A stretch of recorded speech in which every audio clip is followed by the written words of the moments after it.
ಅಂಗಳದೊಳು ರಾಮನಾಡಿದ ಚಂದ್ರ ಬೇಕೆಂದು ಚಂದ್ರ ಬೇಕೆಂದು ಚಂದ್ರ ಬೇಕು ಎಂದು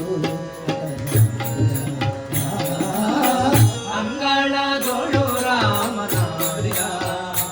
ಚಂದ್ರ ಬೇಕೆಂದು ತಾಟ ಮಾಡಿದ ತಾಯಿಯ ಕರೆದು ಕೈ ಮಾಡಿ ತೋರಿದ ಮುಗಿದ ಕಡೆಗೊಮ್ಮೆ ದಿಟ್ಟಿಸಿ ನೋಡಿದ ರಾಮ ತಾಯಿಯ ಕರೆದು ಕೈ ಮಾಡಿ ತೋರಿದ ಮುಗಿಲ ಕಡೆಗೊಮ್ಮೆ ದಿಟ್ಟಿಸಿ ನೋಡಿದ ರಾಮ ಕೋಲು ಚೆಂಡು ಮುಗುದಿಲ್ಲವ ಬೇಡ ಬೇಡ ಬೇಡ ಬೇಡ ಬೇಡ ಬೇಡ ಬೇಡ ಬೇಡ ಬೇಡ ಬೇಡ ಬೇಡ ಬೇಡ ಬೇಡ ಎಂದು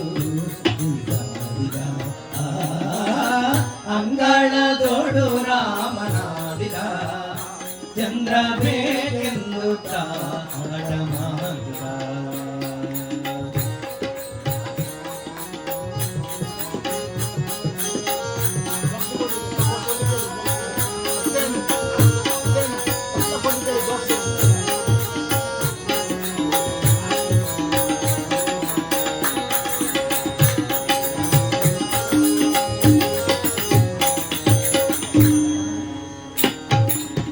ಕಂದಮ್ಮ ಎಂದು ತಾಯಿ ಕರೆದಳು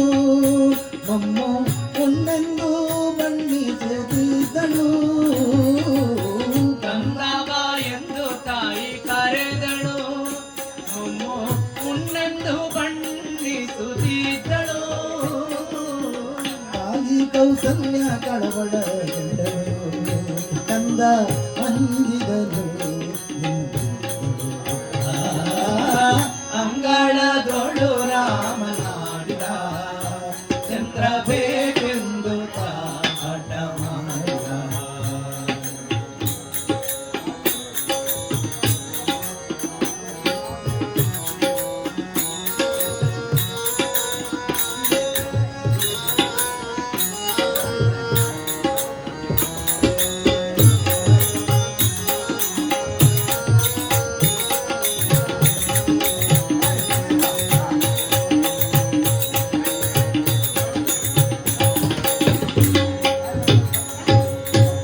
ಅಳುವ ಧ್ವನಿ ಕೇಳಿ ರಾಜನು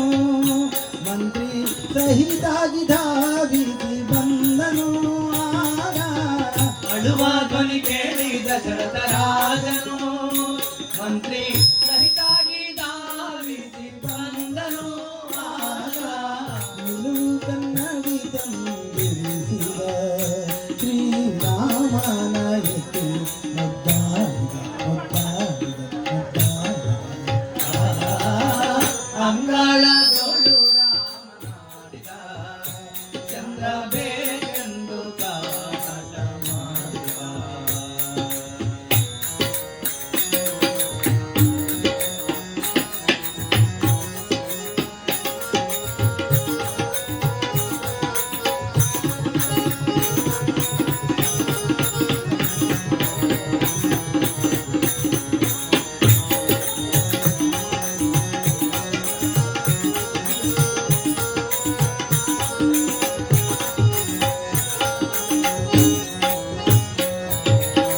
ಕನ್ನಡಿಯೋಳು ಬಿಂಬ ನೋಡಿದ ಚಂದ್ರ ಸಿಕ್ಕಿದನೆಂದು ಕುಣಿದಾಡಿದ ರಾಮ ಕನ್ನಡಿಯೊಳು ಬಿಂಬ ನೋಡಿದ ಚಂದ್ರ ಸಿಕ್ಕಿದನೆಂದು ಕುಣಿದಾಡಿದ ರಾಮ ಈ ಸಂಭ್ರಮ ಈ ಸಂಭ್ರಮ ಈ ಸಂಭ್ರಮ ನೋಡಿಯ ಪ್ರಭು ವಂಶವನ್ನೇ ಅಂಗಳದೊಳು ರಾಮನಾಡಿದ ಚಂದ್ರ ಬೇಕೆಂದು ತಾಟ ಮಾಡಿದ ಚಂದ್ರ ಬೇಕೆಂದು ಚಂದ್ರ ಬೇಕು ಬೇಕು ಎಂದು ಚಂದ್ರ ಬೇಕು ಬೇಕು ಎಂದು ಚಂದ್ರ ಬೇಕೆಂದು ತಾಟ ಮಾಡಿದ ಚಂದ್ರ ಬೇಕೆಂದು ತಾಟ ಮಾಡಿದ ಚಂದ್ರ ಬೇಕೆಂದು ತಾಟ ಮಾಡಿದ